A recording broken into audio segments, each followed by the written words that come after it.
Paulo, um prazer. Papo Net. Obrigado. Olá, pessoal. Paulo Adair para mais um bate-papo aqui no Papo Net. Hoje vamos falar de um setor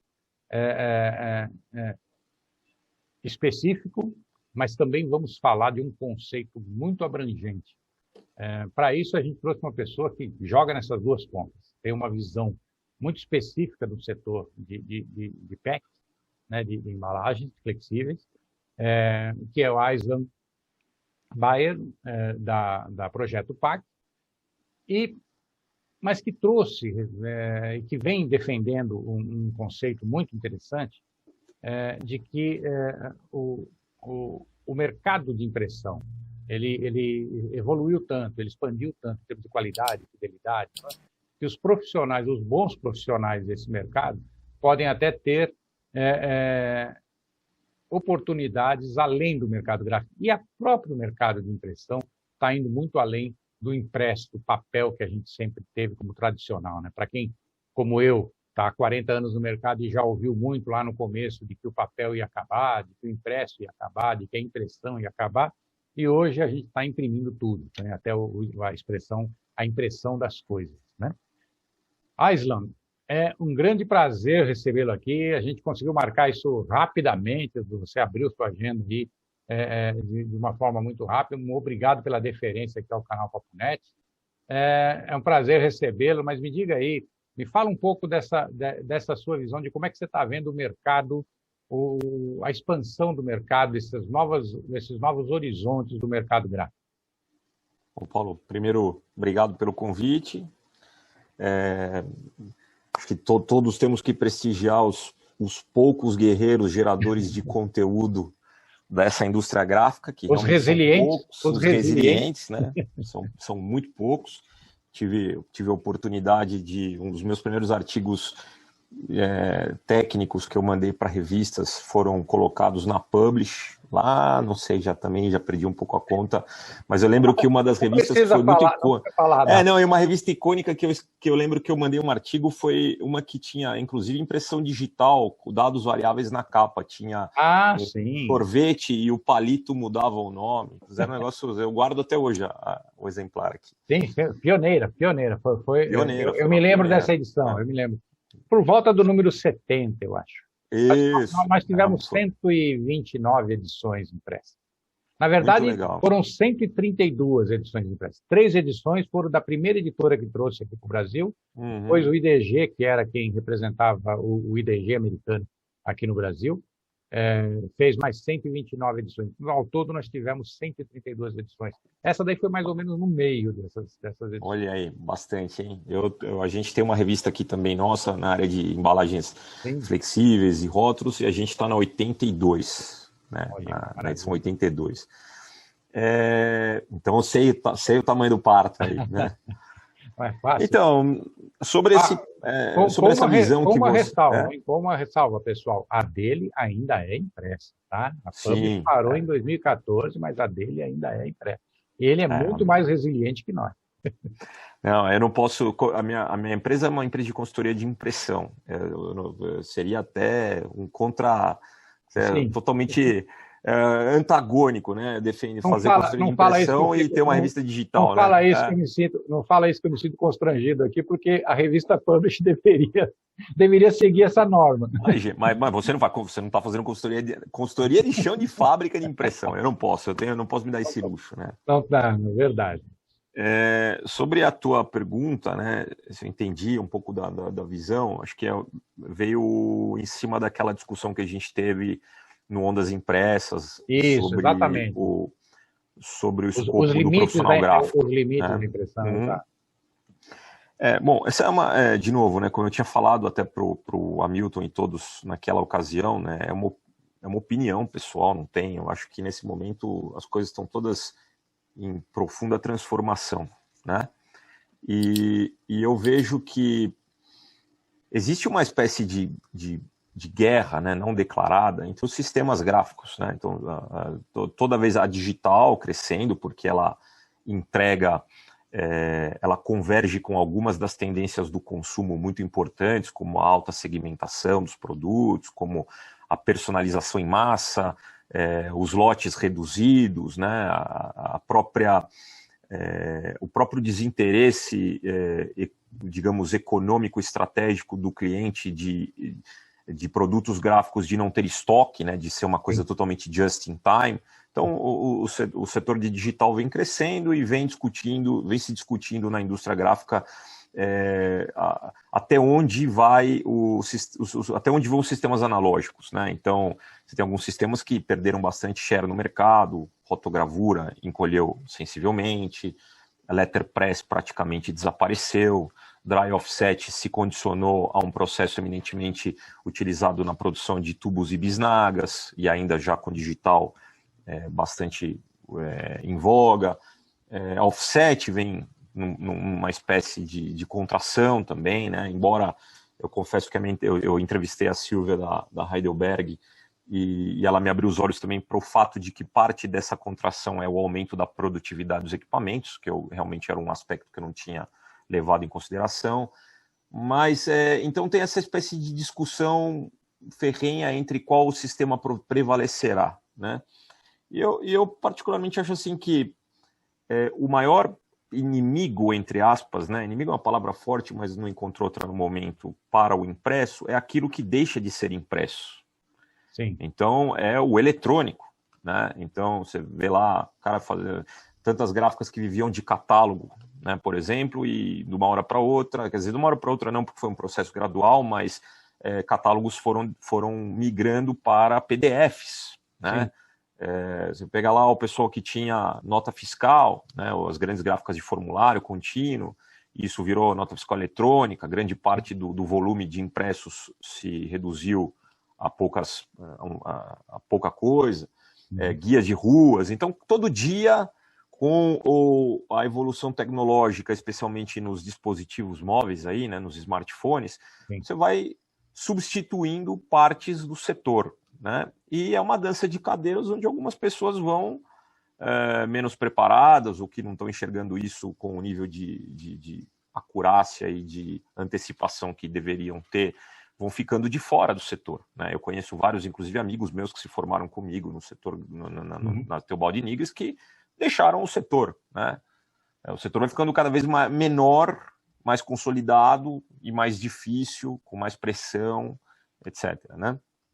Então eu entendo que uma das discussões, e aí até para te fazer uma conexão, acho que é legal, que no dia do Ondas Impressas não achei pertinente, mas acho que é bacana.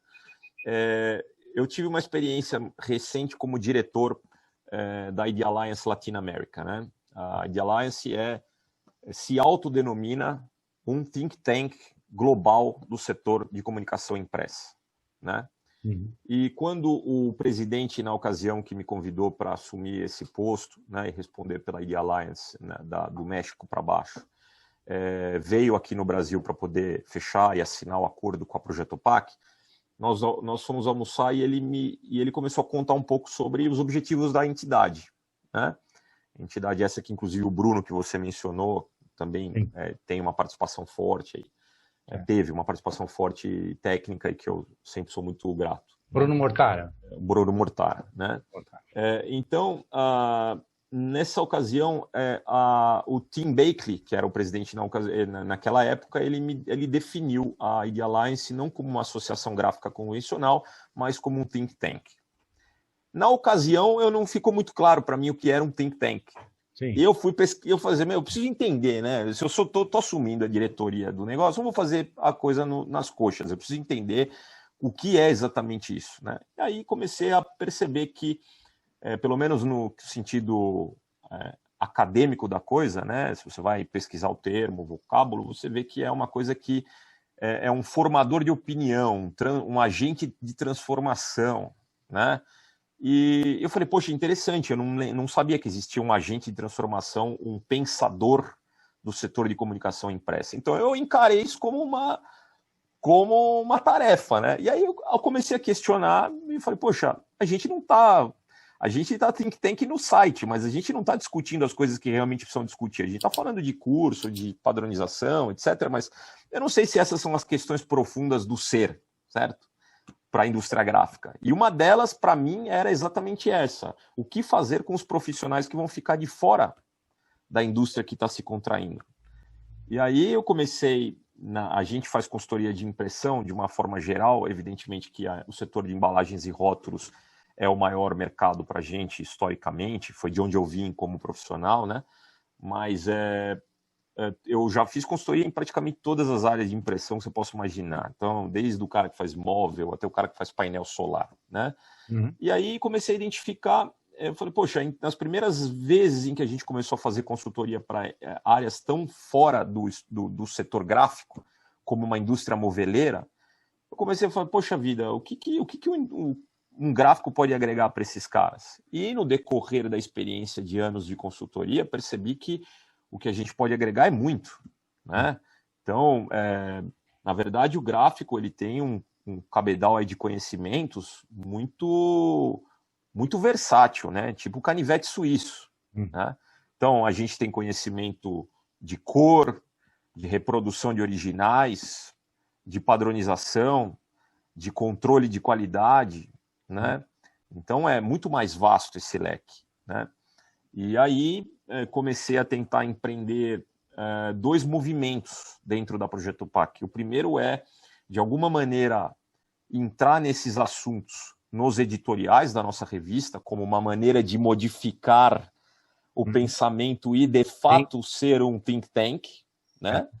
E o outro é influenciar os clientes que não são exatamente gráficas para que eles passassem a incorporar na sua folha de pagamentos gráficos. Então, eu te digo com toda a tranquilidade, com bastante sucesso, né? Então, na indústria moveleira, vários, que são o que, na verdade? São grandes marcenarias. Sim. Que têm enormes linhas de rotogravura e imprimem desde caixão de defunto até móvel da Casas Bahia, né? Mas os caras nem chamam impressão de impressão para começo de conversa, chamam de pintura, né? Era Então, o que eu ia comentar, são pinturas. Então, a gente começou a mostrar para esses caras que não era pintura, era impressão. Pintura é uma coisa, por exemplo, quando um artista pinta um quadro, o original é o pensamento dele, não tem nada a ser copiado.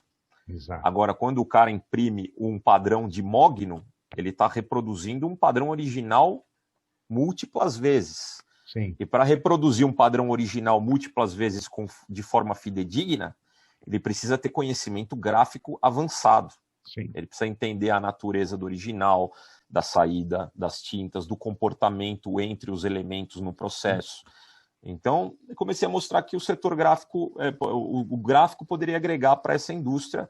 A gente conseguiu, com efeito, empregar bastante gente, inclusive bastante gente que se formou no Senai nessa área, e assim fomos multiplicando em outros segmentos, no segmento têxtil, no segmento moveleiro, no segmento de impressão de componentes eletrônicos.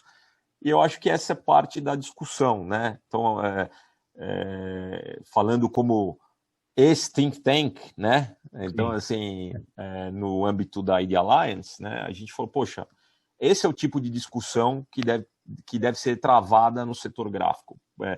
Que competências um profissional que sai hoje de uma escola como a Teobaldo Nigris pode trazer para a indústria de forma geral, né?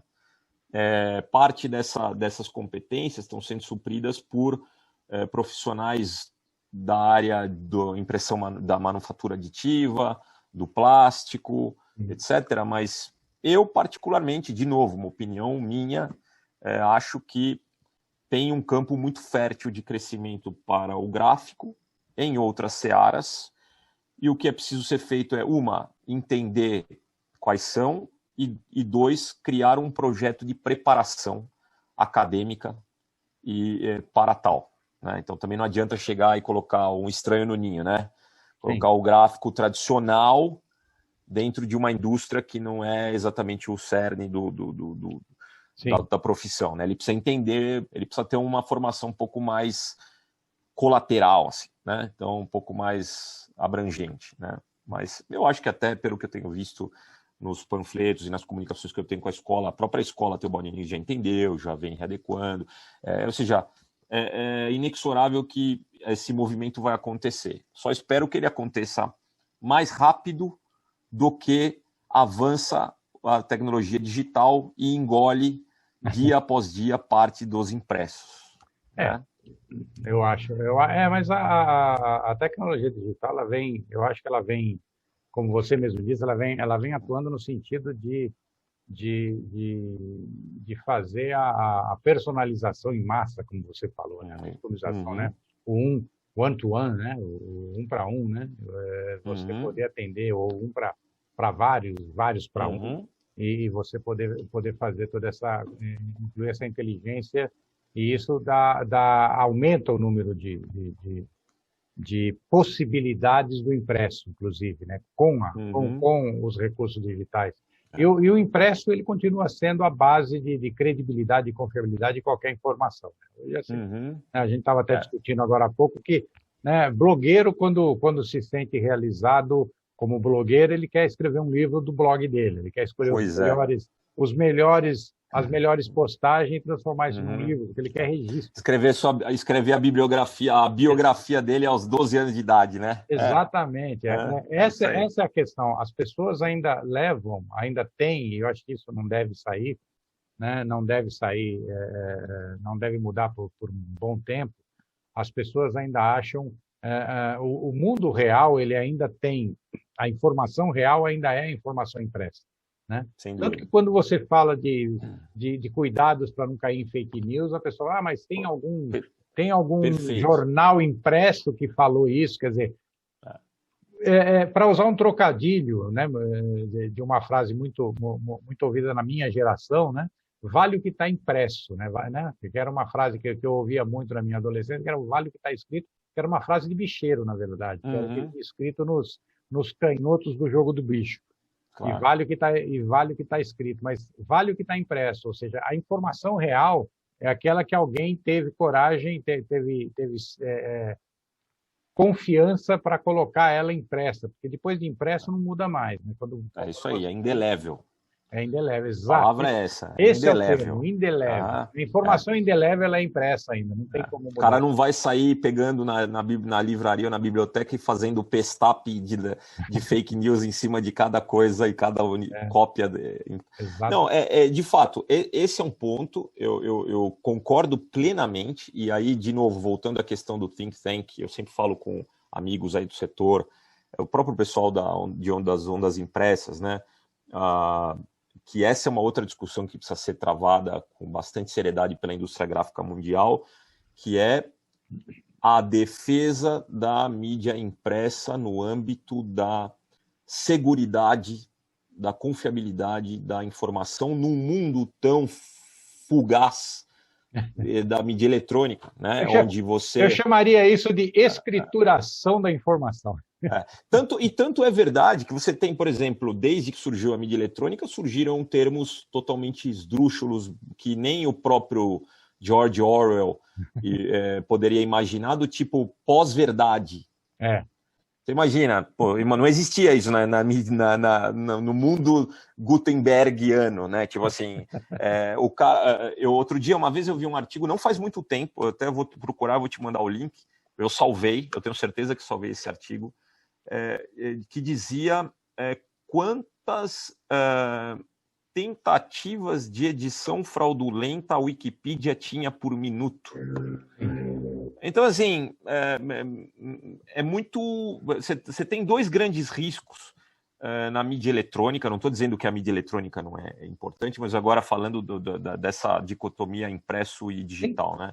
Uma é essa questão de que ela não é indelével, né? Então, assim, qualquer um pode, com muita facilidade, editar. Sim. E a segunda é que ela está à mercê dos algoritmos. Portanto, quem controla os algoritmos, controla tudo, né? Ele vai te... no livro, vamos dizer assim, tem um livro que tem 10% de informação que não é conveniente ao leitor por algum interesse econômico que o leitor leia. O cara não vai conseguir rasgar as 10 páginas do livro, o negócio de se exibir. Agora, na mídia eletrônica, ele mostra apenas o que é conveniente, de acordo com a manipulação dos algoritmos. Né? Mas o que acontece nas versões dos filmes para os livros, né? Dos livros para filmes, né? Porque, na verdade, para você ver uma história contada num livro de 200 páginas, de 200, não vou nem falar do livro de maior volume, em 2 horas, para você contar isso em 2 horas, você tem que perder boa parte da história e boa parte das explicações de cada cena. Né? E outra coisa, né? O livro ele tem informações precisas, descrições, esse é o ponto importante do impresso. Né? O impresso ele te passa informações com uma certa precisão, mas essas informações você constrói na sua imaginação. Perfeito. Né? Perfeito. Você não está influenciado você é o agente imagem, ativo. Exatamente. Você não está influenciado por alguém que criou uma imagem sobre aquela informação. Você cria a informação. Né? Exato, eu já li livros que depois eu fui ver o filme e falei, puxa, mas essa moça não era assim que estava descrita no filme. Esse personagem não ficou do jeito que eu li do livro, mas ficou do jeito que o ator e que o diretor interpretaram a mesma leitura que eu fiz. Né? Aquele personagem muda completamente da interpretação, né? Pela interpretação do que está escrito. Mas não muda, não muda a informação, mas não muda a informação daquilo. Né? A informação que o escritor, ou que a pessoa que escreveu, seja um artigo técnico, seja um artigo, seja uma obra de arte, seja uma ficção, seja uma não ficção, a informação não muda, porque a descrição da informação está ali. Né? Tá ali. Não, sem dúvida, eu já vi vários estudos, e aí eu tenho que dizer que existe um cara muito mais capacitado a discutir esse assunto do que eu, que é o meu pai, que é a vida dele, que é sobre o mestre. Não, e ele, inclusive, está escrevendo um livro a este respeito, neste momento. Né? Sensacional isso. Vamos trazer ele aqui para conversar sobre esse livro. Boa, legal. Né? Vou levar o recado. Que é essa questão qual é o grau de absorção que a hiperleitura tem sobre a leitura tradicional. Né? Então você tem um grau de distração, um grau de cognoscência, né, do leitor, porque exatamente o que você falou, né, da percepção, o leitor é o agente ativo, enquanto ele lê mentalmente, ele está construindo e discutindo e assimilando a informação, mas na leitura... Não depende de nenhuma tecnologia moderna, não depende de eletricidade, de internet, de nada disso. Tem uma tecnologia que ele depende, uma única tecnologia, que é transformar aqueles rabiscos no papel em palavras e informações no seu cérebro, né? Que é a leitura. Você só precisa de uma tecnologia inventada junto com a civilização, né? Há 40 mil anos. É isso aí. E que estão tentando estragar a cada dia, né? Diga-se de passagem, né? E que ultimamente estamos estragando bastante. Essa era de pós-verdade. Olha, dá outro bate-papo, só esse assunto aqui entre nós, viu? Dá para a gente conversar, bater mais um papo só sobre isso. O ponto tanto o Huxley quanto o Orwell não imaginavam um negócio tão distópico quanto é hoje, né? E olha que os caras são bons, hein? Sim. Duas visões até antagônicas, eu diria, né? Da distopia, 2 distopias, mas 2 visões bastante antagônicas, e a gente conseguiu uma terceira, né? Nós conseguimos uma terceira. Nós conseguimos um amálgama muito bem construído, né? Então, esse é o ponto. E aí, voltando, né, sobre aquela questão das competências, existem algumas competências que são absolutamente elementares ao gráfico, que vai ter que se moldar a uma nova realidade profissional em áreas diferentes, etc. E uma delas que, em algum momento, talvez venha a ser finalmente discutida é uma disciplina chamada entipologia. Não é tipologia, entipologia, que é o estudo dos impressos. Então, assim, há pouco tempo antes da gente, você colocar o botãozinho de recording, aí a gente falava sobre cartão de visita. Sim. Então, assim, tem uma diferença muito grande entre um gráfico que olha um cartão de visita sob o prisma técnico de qual a gramatura do papel, qual é a carga de tinta, qual é a tecnologia que eu vou imprimir, qual é a tiragem, etc. E um cara que sabe a origem e o objetivo deste impresso. De onde saiu o cartão de visita? Quem inventou esse troço? Por que ele existe? Então, talvez ampliar o conhecimento sobre a origem e a razão de ser dos impressos permita um senso crítico e talvez um conhecimento um pouco mais amplo para poder desconstruir certas coisas que estão sendo diminuídas ao longo dos anos e refazer a ideia, né? Exato. Acho que, enfim, tem aí bastante coisa que o gráfico 2.0 precisa estudar para poder... E nós estamos vivendo esse momento de desconstrução, né? Que o pessoal cunhou um termo bem interessante, que é o disruptura. Né? Uhum. Eu adoro esse termo, porque ele é um termo bastante... forte. Malicioso, eu diria, porque disruptura não é uma ruptura, é o contrário de romper. Né? Desromper, claro. Ou seja, é alguma coisa que se rompeu, se juntou novamente, continua sendo feita, mas agora num novo contexto. Né? Isso vem de ortopedia. Né? A disruptura é quando um osso se quebra e cola, ele cria um calo ósseo que torna ele mais forte. Geralmente mais forte. Isso é muito usado em artes marciais. Você faz bastante exercício de pancada para fortalecer os ossos, para criar microfraturas e eles ficarem mais fortes. Esta é a disruptura que nós estamos vivendo. Ou seja, a gente pega um processo que existe de uma determinada forma, rompe ele, né, desmancha ele, junta tudo de novo, com uma tecnologia que permite mais agilidade, que permite mais abrangência, mais alcance, e aí nós continuamos fazendo aquela mesma coisa, só que com uma nova tecnologia, com uma nova capacidade, com um novo alcance, né? E é assim que a gente fez, é assim que a gente vem fazendo. E eu acho que isso se aplica muito nessa questão que a gente tem que saber desmontar o brinquedo para montar ele de novo melhor, né? Para montar ele melhor, para colocar recursos nele que ele não tinha antes. Eu acho que é realmente importante. Citando novamente o João Sportessi, que eu cheguei a citar para você antes de começar a gravar, ele usa uma parábola bem interessante, né? Você saber de onde vem a flecha, né? Porque você sabendo de onde vem a flecha, você sabe para onde ela vai, mesmo que ela não tenha chegado lá ainda, né? Você tem que saber o vetor, tem que saber para onde as coisas estão indo, para que aquilo se destina, né? Qual é o destino? Né? E para isso você tem que saber a origem, tem que saber de onde está vindo. Sem dúvida. Perfeito, Aslan. Olha, eu ficaria aqui conversando mais uma hora com você, mas eu acho que você tem compromisso, eu também estou na correria aqui.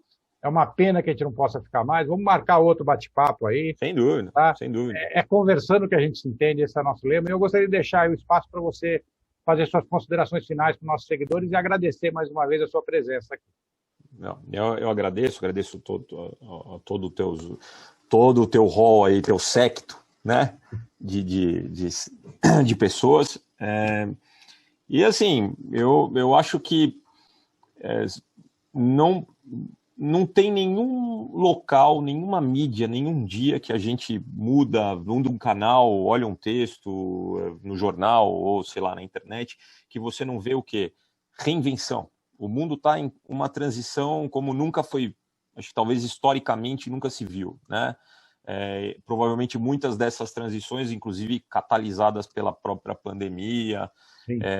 Aceleradas, né? Aceleradas, né? Então você vê, se fala hoje de um novo Bretton Woods aí, do The Great Reset aí no ano que vem, toda uma reconstrução da economia mundial e tudo mais. Então, assim, eu acho que o setor gráfico ele tem avançado bastante no âmbito tecnológico, isso é inegável, mas ele ainda é muito retrógrado na desconstrução e na forma de repensar o modelo de negócios, né?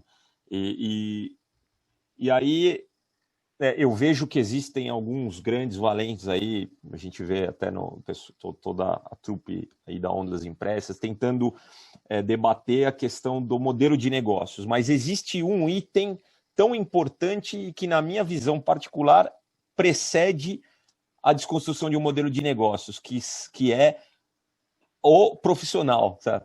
Sim. Quais as competências? O que eu preciso, como é que o que eu espero desses caras que vão estar aqui à frente das novas gráficas para poder fazer essa desconstrução num tempo recorde? Então, eu acho que é muito difícil desconstruir alguma coisa com um mapa mental. Né? Não se descobre, tem aquela frase, eu não lembro de quem é, né? Que não descobre novos continentes com um mapa velho. Né? Então, assim, é basicamente a mesma coisa, né? Então, você vai ter que fazer um great reset da indústria gráfica no âmbito da competência geral, dos profissionais, das ideias, né? E eu vejo que iniciativas como essa são importantes para que se traga isso aí à tona, né? Realmente tá carente, né? Toda vez que a gente vê, tá falando, mas essa máquina imprime mais X%, essa tinta é melhor, é mais barata, mas será que não tem coisas mais importantes e com um resultado talvez mais sustentável aí no médio e longo prazo para o setor gráfico do que discutir tecnologia per se, né? Ou seja, eu acho que tem coisa mais conceitual aí antes. Exato, né? Com certeza. Você me lembrou um consultor que a gente entrevistou aqui, o Mauro Carrusca, que ele fala alguma coisa muito nessa linha que você está falando, que ele fala o seguinte: a inovação não é a tecnologia que faz, né? É o homem, é a pessoa, é o ser humano.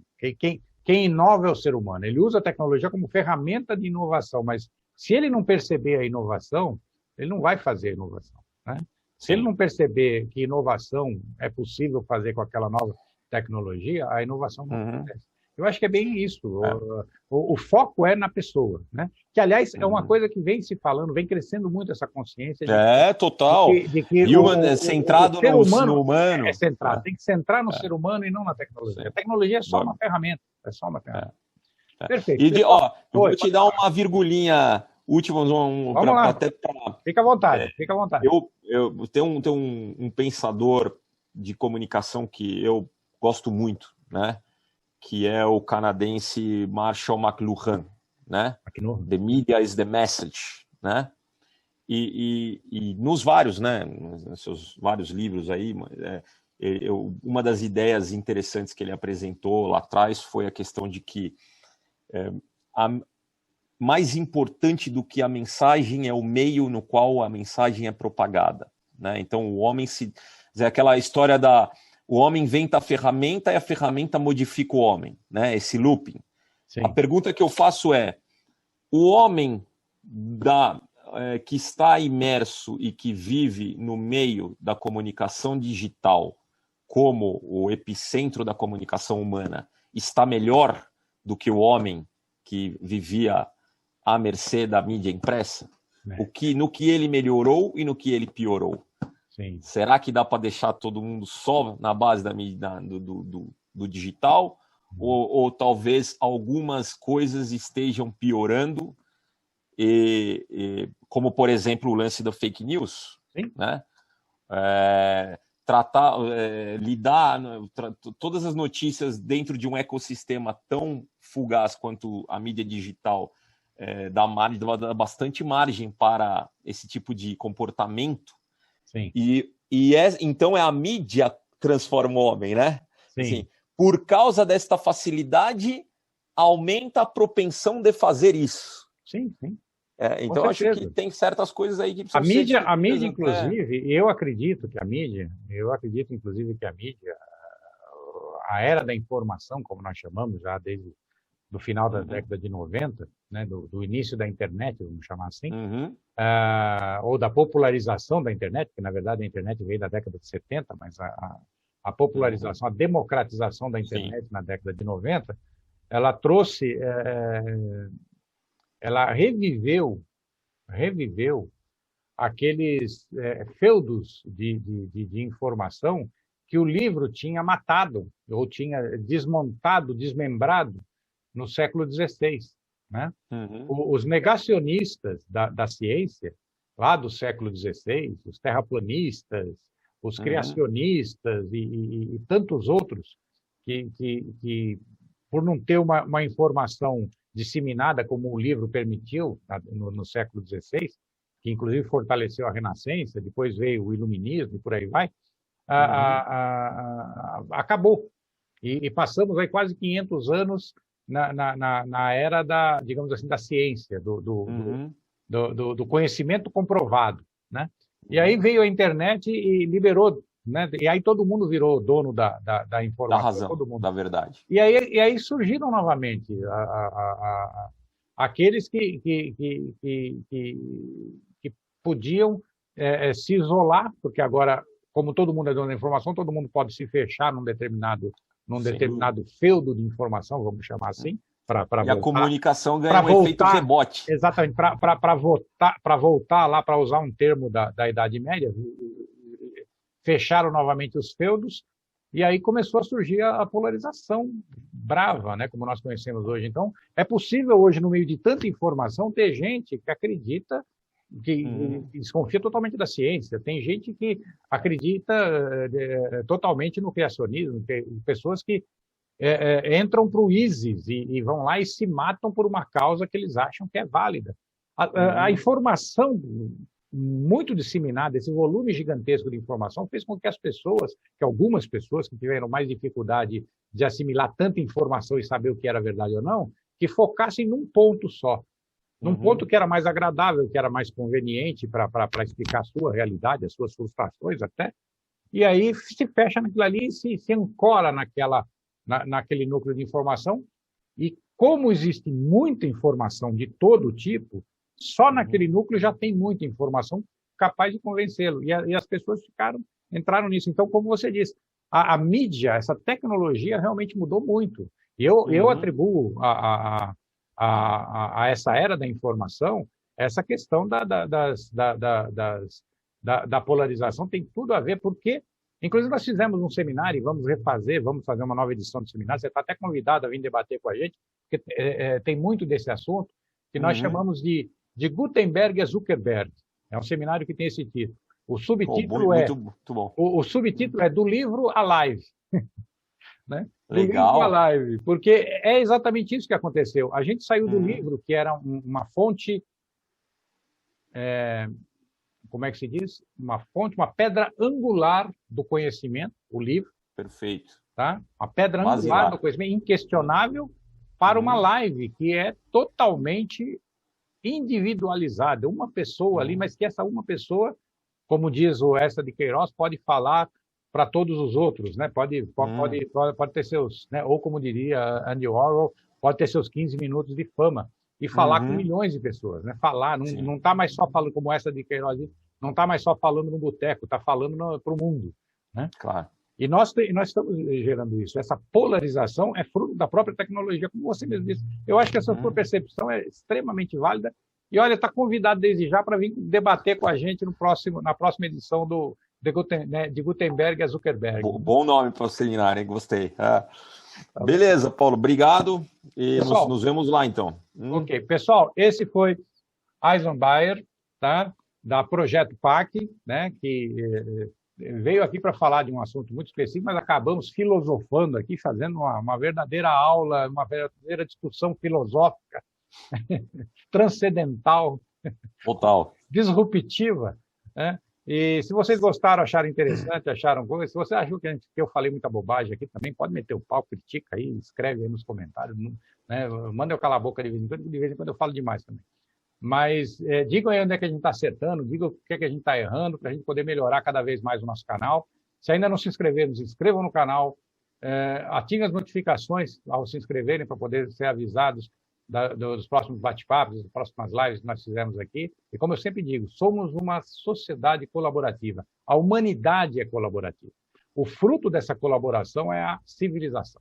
A civilização foi construída, aldeias, cidades, estados, países e impérios construídos com a colaboração que a humanidade tem no seu DNA. E pela primeira vez, essas gerações que estão resilientemente resistindo ao Covid, têm as tecnologias capazes de permitir que façamos, que complementemos essa colaboração sem nos preocuparmos com isolamento pessoal, distanciamento social, fronteiras ou até mesmo idioma. Então, utilizem as tecnologias para colaborar cada vez mais e construir sociedade cada vez melhor. Obrigado e até o próximo bate-papo aqui no Papo Net.